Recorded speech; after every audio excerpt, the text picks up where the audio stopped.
Hi ಎಲ್ರಿಗೂ ನಮಸ್ಕಾರ. ನಾನು ನಿಮ್ಮ ಪ್ರೀತಿಯ ತೇಜಸ್ವಿನಿ ನಾಗೇಶ್. ಸೊ ಇವತ್ತಿನ ವಿಡಿಯೋದಲ್ಲಿ ನೀವೆಲ್ಲ ಇಲ್ಲಿ ನೋಡ್ತಾ ಇರ್ಬೋದು ಮಟನ್ ಕೈಮಾ ಸಾಂಬಾರನ್ನ ಹೇಗೆ ಮಾಡೋದು ಅಂತ ನಾನು ತಿಳಿಸ್ಕೊಡ್ತೀನಿ. ಅದಕ್ಕಿಂತ ಮುಂಚೆ ನೀವು ನನ್ನ ಚಾನಲ್ಗೆ ಸಬ್ಸ್ಕ್ರೈಬ್ ಆಗಿಲ್ಲ ಅಂದರೆ ದಯವಿಟ್ಟು ಸಬ್ಸ್ಕ್ರೈಬ್ ಆಗಿ. ಆ್ಯಂಡ್ ನಾನು ಮಾಡೋ ಪ್ರತಿಯೊಂದು ವಿಡಿಯೋ ನೋಟಿಫಿಕೇಷನ್ ನಿಮಗೆ ಬರುತ್ತೆ. So let start the recipe and welcome back to my YouTube channel. ಮೊದಲಿಗೆ ನಾನೊಂದು ಕುಕ್ಕರ್ನ ಇಟ್ಕೊತಾ ಇದ್ದೀನಿ. ಅದಕ್ಕೆ ಒಂದು 2 ಟೇಬಲ್ ಸ್ಪೂನ್ ಆಯಿಲ್ ಹಾಕ್ತಾಯಿದ್ದೀನಿ. ಸೊ ಆಯಿಲ್ ಸ್ವಲ್ಪ ಬೆಚ್ಚಗಾದ್ಮೇಲೆ ಒಂದು ಸಣ್ಣದಾಗಿ ಹೆಚ್ಚಿಟ್ಟಿರುವಂಥ ಈರುಳ್ಳಿನ ಹಾಕಿ ಫ್ರೈ ಮಾಡ್ಕೊತಾ ಇದ್ದೀನಿ. ನೆಕ್ಸ್ಟ್ ಅದಕ್ಕೆ ನಾನು ತೆಗೆದಿಟ್ಕೊಂಡಿರೋ ಮಟನ್ನ ಹಾಕ್ಕೊಳ್ತಾ ಇದ್ದೀನಿ. ಈ ಮಟನ್ ಒಂದು ಅರ್ಧ kg ಇದೆ. ಸೊ ಕೈಮಾಗೆ ಮಟನ್ ಇದ್ದರೆ ಸ್ವಲ್ಪ ಮಟನ್ನಲ್ಲಿರೋ ಸಾರಾಂಶ ಕೈಮಾಗೆ ಬಂದಾಗ ಟೇಸ್ಟ್ ತುಂಬ ಚೆನ್ನಾಗಿರುತ್ತೆ. ಸೊ ನೀವು ಹಾಗೇನೂ ಕೂಡ ಕೈಮಾ ಸಾಂಬಾರು ಮಾಡ್ಬೋದು. ಮಟನ್ ಜೊತೆ ಮಾಡಿದ್ರೆ ಇನ್ನೂ ಟೇಸ್ಟಿಯಾಗಿರುತ್ತೆ. ನೆಕ್ಸ್ಟ್ ಇದಕ್ಕೆ ನಾನು ಸ್ವಲ್ಪ ಅರಿಶಿಣದ ಪುಡಿ ಹಾಕ್ಕೊತಾ ಇದ್ದೀನಿ. ಸೊ ಇದನ್ನು ಕೂಡ ಚೆನ್ನಾಗಿ ಮಿಕ್ಸ್ ಮಾಡ್ಕೊಳ್ಳಿ.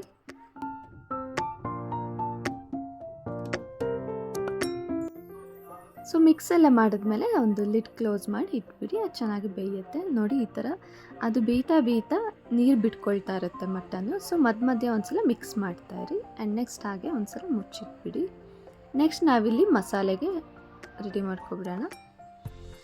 ನಾನು ಇನ್ನೊಂದು ಪ್ಯಾನ್ ತೊಗೊಂಡು ಅದಕ್ಕೆ 1 ಟೇಬಲ್ ಸ್ಪೂನಷ್ಟು ಆಯಿಲ್ ಹಾಕ್ಬಿಟ್ಟು ಒಂದು ಈರುಳ್ಳಿನ ಹೆಚ್ಚಿಟ್ಕೊಂಡಿದ್ದೆ ಅದನ್ನು ಹಾಕ್ತಾಯಿದ್ದೀನಿ. ನೆಕ್ಸ್ಟ್ ಅದನ್ನು ಆಯಿಲಲ್ಲಿ ಚೆನ್ನಾಗಿ ಫ್ರೈ ಮಾಡಿ. ಈರುಳ್ಳಿ ಎಲ್ಲ ಚೆನ್ನಾಗಿ ಫ್ರೈ ಆದಮೇಲೆ ನೆಕ್ಸ್ಟ್ ನಾನು ಇದಕ್ಕೆ ಮೆಣಸುಕಾಳು, ಸೋಂಪು ಕಾಳು, ಜೀರಿಗೆ, ಧನಿಯಾ ಬೀಜ, ಚಕ್ಕೆ ಮತ್ತು ಲವಂಗನ ಹಾಕ್ತಾಯಿದ್ದೀನಿ. ಸೊ ಅದನ್ನು ಕೂಡ ಚೆನ್ನಾಗಿ ಫ್ರೈ ಮಾಡ್ಕೊಳ್ಳಿ. ನೆಕ್ಸ್ಟ್ ಅದಕ್ಕೆ ಬೆಳ್ಳುಳ್ಳಿ ಎಸಳು ಒಂದು 5-6 ಆ್ಯಂಡ್ 1 ಇಂಚು ಶುಂಠಿ ಆ್ಯಂಡ್ 1 ಟೇಬಲ್ ಸ್ಪೂನ್ ಅಷ್ಟು ಹುರ್ಗಡ್ಲೆ ಹಾಕ್ಕೊಳ್ತಾ ಇದ್ದೀನಿ. ಸೊ ಎಲ್ಲದನ್ನೂ ಒಂದ್ಸಲ ಚೆನ್ನಾಗಿ ಮಿಕ್ಸ್ ಮಾಡಿ ನೆಕ್ಸ್ಟ್ ಇದಕ್ಕೆ 1 ಟೊಮ್ಯಾಟೊ ಹೆಚ್ಚಿಟ್ಟಿದ್ದೆ ಅದನ್ನು ಹಾಕ್ತಾಯಿದ್ದೀನಿ. ಸೇಮ್ ನೀವು ಮಟನ್ ಸಾಂಬಾರು ಹೇಗೆ ಮಾಡ್ತೀರಾ ಹಾಗೆಯೇ ಮಾಡೋದು ಇದನ್ನು ಕೂಡ. ಸೊ ನೆಕ್ಸ್ಟ್ ನಾನು ಇದಕ್ಕೆ ಗ್ಯಾಸ್ ಸ್ಟವ್ ಆಫ್ ಮಾಡಿಬಿಟ್ಟು 1 ಟೇಬಲ್ ಸ್ಪೂನಷ್ಟು ಗಸಗಸೆ ಹಾಕ್ಬಿಟ್ಟು ಚೆನ್ನಾಗಿ ಒಂದ್ಸಲ ಮಿಕ್ಸ್ ಮಾಡ್ತಾಯಿದ್ದೀನಿ. ಸೊ ಅದ್ರ ಹೀಟಿಗೆ ಅದು ಕೂಡ ಫ್ರೈ ಆಗುತ್ತೆ ಅಂದ್ಬಿಟ್ಟು ನೆಕ್ಸ್ಟ್ ಇದು ಸ್ವಲ್ಪ ತಣ್ಣಗಾದ್ಮೇಲೆ ನಾನು ಇದನ್ನು ಜಾರ್ಗೆ ಹಾಕ್ಕೊಳ್ತಾ ಇದ್ದೀನಿ. ನೆಕ್ಸ್ಟ್ ಇದ್ರ ಜೊತೆಗೆ ಸ್ವಲ್ಪ ಕೊತ್ತಂಬರಿ ಸೊಪ್ಪು, ಒಂದು ಅರ್ಧ ಬೌಲಷ್ಟು ಕಾಯಿ ತುರಿ, ನೆಕ್ಸ್ಟ್ ಅರಿಶಿಣದ ಪುಡಿ, ಖಾರದ ಪುಡಿ 1-2 ಸ್ಪೂನ್ ಆ್ಯಂಡ್ 1 ಟೇಬಲ್ ಸ್ಪೂನಷ್ಟು ಧನಿಯಾ ಪುಡಿ ಎಲ್ಲ ಹಾಕಿ ಚೆನ್ನಾಗಿ ಗ್ರೈಂಡ್ ಮಾಡಿದ್ದೀನಿ. ಸೊ ಇದಕ್ಕೆ ಜಾಸ್ತಿ ನೀರು ಹಾಕಿಲ್ಲ, ಹಾಗೇ ಗ್ರೈಂಡ್ ಮಾಡಿದ್ದೀನಿ. ಈ ಮಸಾಲೆನ ನಾವು ಕೈಮಾಗೆ ಹಾಕೋದಕ್ಕೆ ಆ್ಯಂಡ್ ತೆಳು ಇದ್ದರೆ ಕೈಮಾಗೆ ಆಗಲ್ಲ. ಸೊ ಮಸಾಲೆನ ಎತ್ತಿಟ್ಕೊಂಡ್ಮೇಲೆ ನೆಕ್ಸ್ಟ್ ನಾನು ಇದಕ್ಕೆ ನೀರು ಹಾಕಿಬಿಟ್ಟು ಚೆನ್ನಾಗಿ ಸಾಂಬಾರ್ಗೆ ಹಾಕೋದಕ್ಕೆ ಗ್ರೈಂಡ್ ಮಾಡಿ ಇಟ್ಟಿದ್ದೀನಿ. ನೋಡ್ತಾ ಇರ್ಬೋದು ನೀವು.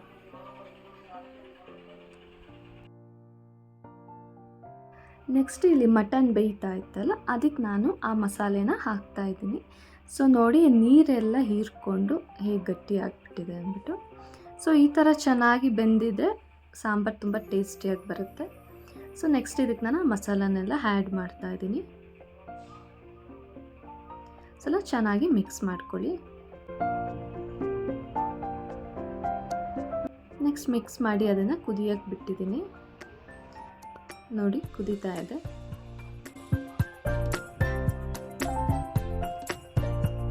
ಇದಕ್ಕೆ ಸಾಂಬಾರಿಗೆ ಎಷ್ಟು ನೀರು ಬೇಕು ಅಷ್ಟು ನೀರನ್ನ ಹಾಕ್ಕೊಳ್ಳಿ. ಸೊ ಕೆಲವರಿಗೆ ಕನ್ಸಿಸ್ಟೆನ್ಸಿ ಸ್ವಲ್ಪ ಗಟ್ಟಿ ಇರಬೇಕು, ಕೆಲವರಿಗೆ ತೆಳು ಇರಬೇಕು. ಸೊ ನಿಮಗೆ ಹೇಗೆ ಬೇಕು ಹಾಗೆ ಹಾಕ್ಕೊಳ್ಳಿ. ಆ್ಯಂಡ್ ಇದನ್ನು ಒಂದು 3 to 5 ವಿಸಲ್ ಮಾಡಿಸ್ಕೊಳ್ತಾ ಇದ್ದೀನಿ. ನೆಕ್ಸ್ಟ್ ಇಲ್ಲಿ ಕೈಮಾ ಪ್ರಿಪೇರ್ ಮಾಡ್ಕೊಳ್ಳೋಣ. ನೋಡಿ ಕೈಮಾ ಹೀಗಿರುತ್ತೆ. ಸೊ ಒಂದು ಸ್ವಲ್ಪ ಚೆನ್ನಾಗಿ ವಾಶ್ ಮಾಡಿ ಇಟ್ಟಿದ್ದೀನಿ. ಆ್ಯಂಡ್ ಇದನ್ನು ಸ್ವಲ್ಪ ನಾವು 1-2 ಸಲ ಮಿಕ್ಸಿಯಲ್ಲಿ ಗ್ರೈಂಡ್ ಮಾಡ್ಕೋಬೇಕು. ಲೈಟಾಗಿ 1-2 ಸಲ ತಿರುಗಿಸ್ಕೊಂಡ್ರೆ ಸಾಕು.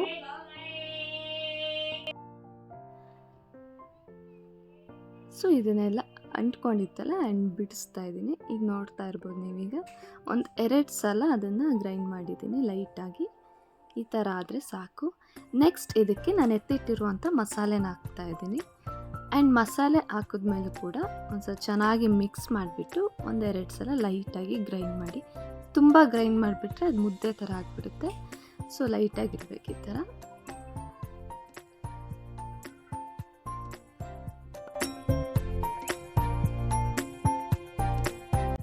ಸೊ ನೆಕ್ಸ್ಟ್ ಈಗ ಕೈಮಾ ಉಂಡೆ ಪ್ರಿಪೇರ್ ಮಾಡೋಣ.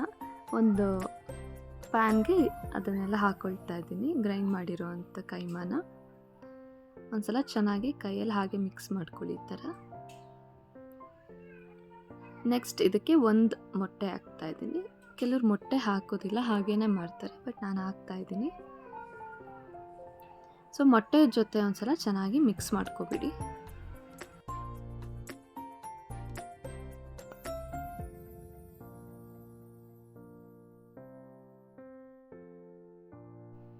ನೆಕ್ಸ್ಟ್ ನಾನು ಇದಕ್ಕೆ ಹುರ್ಗಡ್ಲೆನ ಪುಡಿ ಮಾಡಿ ಇಟ್ಕೊಂಡಿರೋದನ್ನ ಹಾಕ್ತಾ ಇದ್ದೀನಿ.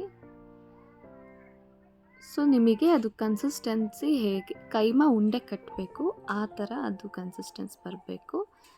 ಆ್ಯಂಡ್ ಜಾಸ್ತಿ ಕಡಲೆ ಹಿಟ್ಟು ಕೂಡ ಹಾಕ್ಬಿಡಿ. ನಾನಿಲ್ಲಿ 2 ಸ್ಪೂನ್ ಹಾಕಿರೋದು. ಆ್ಯಂಡ್ ರುಚಿಗೆ ತಕ್ಕಷ್ಟು ಉಪ್ಪು, ಇದು ಕೂಡ ಚೆನ್ನಾಗಿ ಮಿಕ್ಸ್ ಮಾಡಿ. ನೆಕ್ಸ್ಟ್ ಈಗ ಕೈಮಾ ಉಂಡೆ ಮಾಡೋಣ. ಸ್ವಲ್ಪ ಸ್ವಲ್ಪ ಕೈಮಾನ ತಗೊಂಡು ಈ ಥರ ಉಂಡೆ ಮಾಡ್ಕೊಳ್ಳಿ. ತುಂಬ ಪ್ರೆಸ್ ಮಾಡೋಕ್ಕೂ ಹೋಗಬೇಡಿ, ಲೈಟಾಗಿ ಅದನ್ನು ಉಂಡೆ ಥರ ಮಾಡ್ಕೊಳ್ಳಿ. ಸೊ ಕೈಮಾ ಉಂಡೆ ಎಲ್ಲ ಮಾಡಿ ಆಗಿದೆ. ನೆಕ್ಸ್ಟ್ ಇದನ್ನು ಸಾಂಬಾರ್ಗೆ ಹಾಕೋಣ. ಸೊ ಸಾಂಬಾರು ನಾನಿಲ್ಲಿ ಒಂದು 80% ಬೆಂದಿರೋಷ್ಟು ವಿಸಿಲ್ ಮಾಡಿಸಿದ್ದೀನಿ.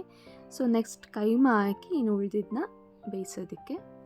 ಸೊ ನೋಡ್ತಾ ಇರ್ಬೋದು ಆಲ್ಮೋಸ್ಟ್ ಬೇಯಕ್ಕೆ ಬಂದಿದೆ ಮಟನ್.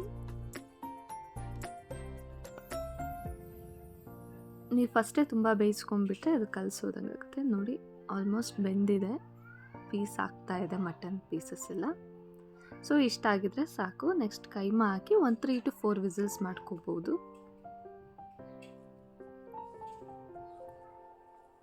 ಮಟನ್ ಈಗ ಸಾಂಬಾರು ಕುದೀತಾ ಇದೆ. ಕುದಿಯೋ ಟೈಮಲ್ಲಿ ಕೈಮಾ ಉಂಡೆಗಳು ಹಾಕಿ ಒಂದ್ರ ಮೇಲೊಂದು ಹಾಕ್ಬಿಡಿ, ಸ್ವಲ್ಪ ದೂರ ದೂರನೇ ಹಾಕಿ. ನೆಕ್ಸ್ಟ್ ಎಲ್ಲ ಕೈಮಾ ಉಂಡೆಗಳು ಹಾಕಾದ್ಮೇಲೆ ಒಂದ್ಸಲ ಲೈಟಾಗಿ ಇದನ್ನು ಕುಕ್ಕರ್ನ ಹಿಂಗೆ ಅಳ್ಳಾಡಿಸಿ, ಸೊ ದಟ್ ಅದು ಚೆನ್ನಾಗಿ ಹೀರ್ಕೊಳ್ಳುತ್ತೆ. ನೋಡಿ ಈಗ ಕೈಮಾ ಪ್ರಿಪೇರ್ ಆಗಿದೆ. ನೆಕ್ಸ್ಟ್ ಸರ್ವ್ ಮಾಡೋಣ. ರುಚಿಕರವಾದ ಕೈಮಾ ಮಟನ್ ಸಾಂಬಾರು ರೆಡಿಯಾಗಿದೆ. ಸೊ ಈ ವಿಡಿಯೋ ನಿಮಗೆಲ್ಲ ಇಷ್ಟ ಆಗಿದೆ ಅಂತ ನಾನು ಅಂದ್ಕೊತೀನಿ. ನೀವು ಕೂಡ ಇದನ್ನು ಮನೆಯಲ್ಲಿ ಟ್ರೈ ಮಾಡಿ ಹೇಗೆ ಬಂತು ಅಂತ ಕಮೆಂಟ್ ಮಾಡಿ. So simple and easy keema is ready to serve.